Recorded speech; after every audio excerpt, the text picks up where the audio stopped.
I am Rails Eve and your host for Keep Traveling Your African Vacation, the only podcast which brings you insightful information in the African tourism industry by real tourism professionals. Today is our 12th episode, and I have the pleasure of introducing the brother and sister team, Jordan and Michael Davy, who take on the roles as marketing and reservations manager and guiding and conservation at Sungani and Kulandila camps. Jordan and Michael, welcome to the show. I'm going to let your sister go first, Michael, just because she's the lady, so we'll let her go first. Jordan, give us a little bit of a rundown as to what your role entails. So I head up all the marketing and PR activities for the company, and then I oversee and facilitate all of the reservations work. Michael, you've got quite a big title here, guiding and conservation and photography. Tell us a little bit about your role. I'm based on site. I have been since inception, and normally during the season, I'm guiding guests. And when I'm not guiding guests, I'm liaising with our conservation partners, so Conservation South Luangwa, Zambian Carnival Program, and the Department of National Parks and Wildlife, putting together deployment schedules. Like if they need a team brought down, we've got transport, I can do that. And then I do all the social media content, so all the photos and videos, which I then hand over to Jordan, and then Jordan is the one who schedules all the posting. Okay, so you're the lucky one. You're sitting there in 30 odd degrees, and Jordan and I are sitting here in the UK, freezing our butts off. It doesn't seem fair.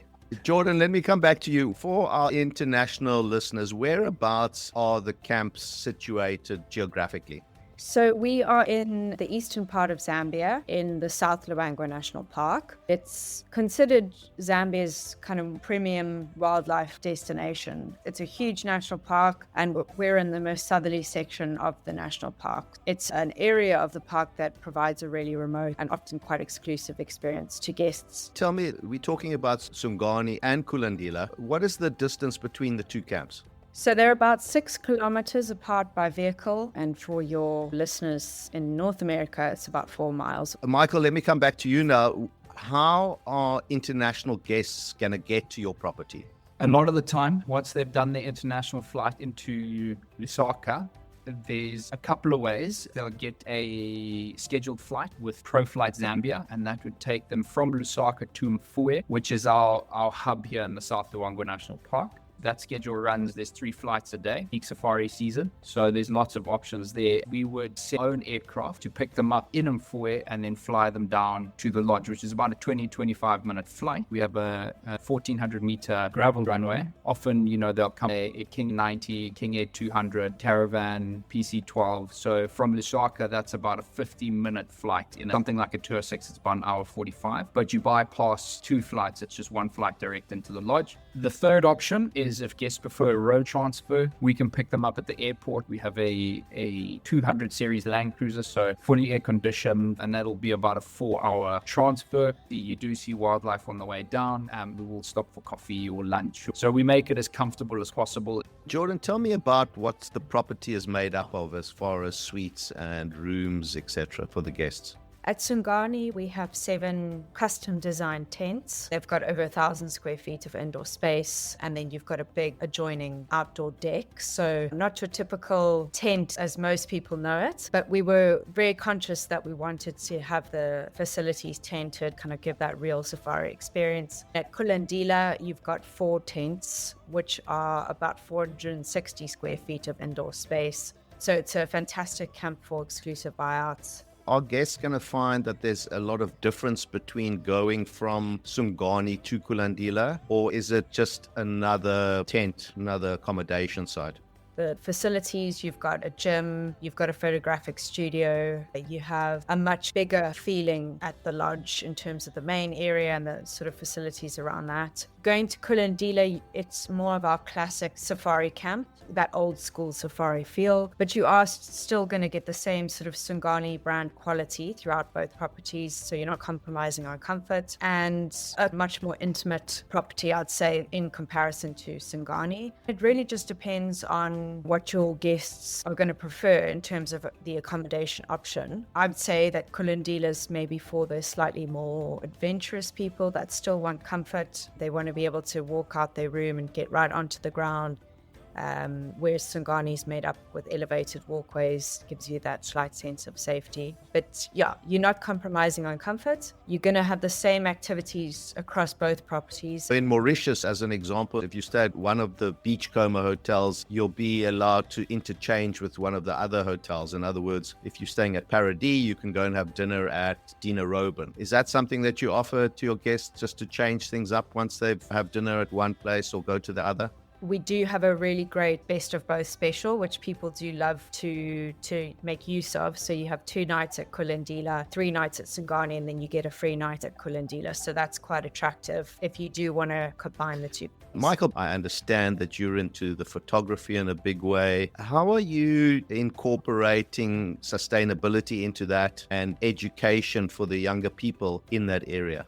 If you care about something, you'll look after it. And photography for me, or I guess teaching people or taking people out on a photographic safari, you get that one photo and all of a sudden it's like, wow. So by having the option of hiring photographic equipment, it means people don't have to bring it all the way over from wherever they've come from Europe or the US. They can come in and they can get amazing photos. I can be with them. I can show them how to create workflows. In my mind, it gives a very different perspective of safari, find things and look at things differently. I guess I'm seen as a wildlife photographer. I prefer to be seen as a photographer because I will get people who hopefully are in photography and they want to take photos of wild animals, but get them to take landscapes. Then you now have a much broader appreciation for things that you never thought you would. And I guess having that take home, that extra value add, gets people to care about these wild places. Therefore, they are able to then want to conserve it and be sustainable in their everyday lives, giving them the opportunity, or us the opportunity, to preserve these areas so that they can come back.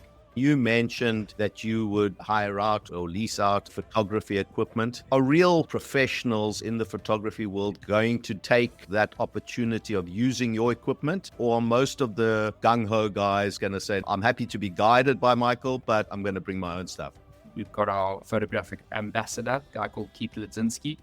Comes out, he'll bring his kit because, partnerships with Canon and all that sort of thing. But, he might hear and be like, oh, jeepers, I didn't bring my 100mm macro, and you hear that. So very kind of niche on that end. But then on the other end is you get a gentleman that comes along and maybe he had a camera 10 years ago and he's keen to get back into it. Or photographic guests that I've guided over the years who aren't necessarily professionals will come and they'll have, let's say they've got a single body, but they've got 2 lenses. They'll hire a body, a very end piece of kit without spending the money at home. Or they want to try before they buy. They are on the DSLR system and they want to try mirrorless and they're like, oh, let me have that for a couple of days. And then they go home and within 5 days of being home, they had one. What are you guys doing as far as education amongst your staff? You're talking about photography, Michael. There's got to be a local guy out there that wants to get into it. Are you guys doing anything in the way of bringing up the local community in the passions that you enjoy too? I go up to Mfuyi quite a lot because I work with CSL and I'm going to do filming for campaigns. And then that gives me the opportunity to interact with people in the local community. And we've got a couple of guys who want to be trainee guides, for example. So you take them out as spotters. One of our prides of lions, the first female Sarabi, was sitting in front of us and we were parked there and we're watching them. And then they got up and they walked and they used the shade of the vehicle and they lay underneath. They were using one of our longer vehicles. So the back sort of extends off the back of the vehicle. And the collared lioness walked and lay underneath. And Aaron, he's watching a lion. He can see it from top down. After that whole thing, we went and stopped for sundowners. And he just looked at me and simply he went, I understand. I watched a whole 180-degree shift in someone's eyes. I am one of 4 children in my family, and I know that there's always sibling rivalry. Jordan, with that smile on your face, you guys couldn't have gotten on well all the time while working together. Maybe you want to share a funny story that's happened to the 2 of you at the same time, or you've been involved in. Now we've got a lot of mutual friends and we work very closely with each other in terms of putting together the kind of marketing collateral and all of that. So I think from that side, I have my ideas. I'm a very kind of structured, organized person, and Michael's on the sort of other side where he's super creative. And that way of working, we've had to sort of get used to each other and how we see things. And especially, when I go out to the camp and we're doing sort of production on video or imagery, the way he sees things is very different to the way I see things. And it's been about learning, see the other person's point of view. It's difficult at times to work with family. I think you do have a much more honest, open dialogue than if he was just working with a marketing person who was like, do this, this, and this. We kind of bounce ideas off each other now. You got to concur, Michael, because you're far away at the moment. So whatever you say, she can't get to you right now. I know we are very lucky to be able to all work together and actually, to make it work. And yeah, we have our differences completely, but I think you mature and you start to be able to see things differently and being able to see the other person's perspective. So like Jordan said, I'm a lot more creative, nowhere near as organized. Our parents are owners and they actually live on site. So they have a hand in the day-to-day running and operations at both properties.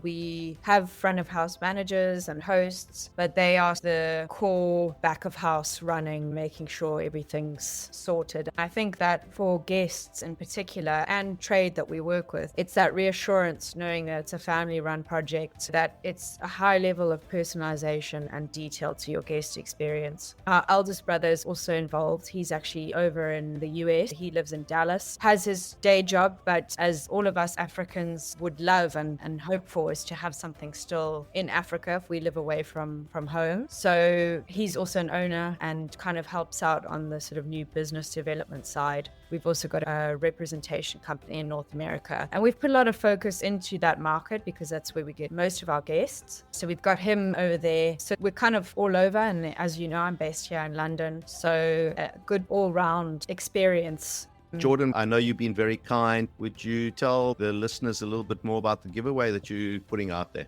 So we would be happy to extend a 2-night stay at our sister property, Kulandila, a beautiful, intimate, classic safari camp with the option to extend the stay. So generally, we sort of see people staying between sort of 3, 4, 5 nights, and that can be across either property, but you'd get your 2 nights at Kulandila. All you would need to cover was your flight transfer in, a minimal charge, and then your park fees for your 2 nights, but then your stay and your activities and the all-inclusive basis. That's very kind of you. Thank you very much to both you and Michael. And I'm sure Michael's going to look after the guests that we send there. Yes, absolutely. Thank you very much, guys, for joining me. I really appreciate it. And today I was chatting with the brother and sister team, Jordan and Michael Davy, heading up Sungani and Kulandila camps in Zambia. Do not forget that awesome prize giveaway of a 2-night all-inclusive stay from Jordan and Michael at Sungani and Kulandila in Zambia. All the details can be found in the show notes of this episode, or head over to www.wildsunsets.travel/podcast. If you enjoyed the show, please rate the show on Apple Podcasts or drop me an email. Tune in again next week when we will be chatting to Kevin Higgins, co-owner of Changa Safaris on the banks of Lake Kariba in Zimbabwe. My name is Rael Zeev, and consider this. A few years from now, you will not remember how much it cost you, but you will still remember the memories you made. Keep traveling.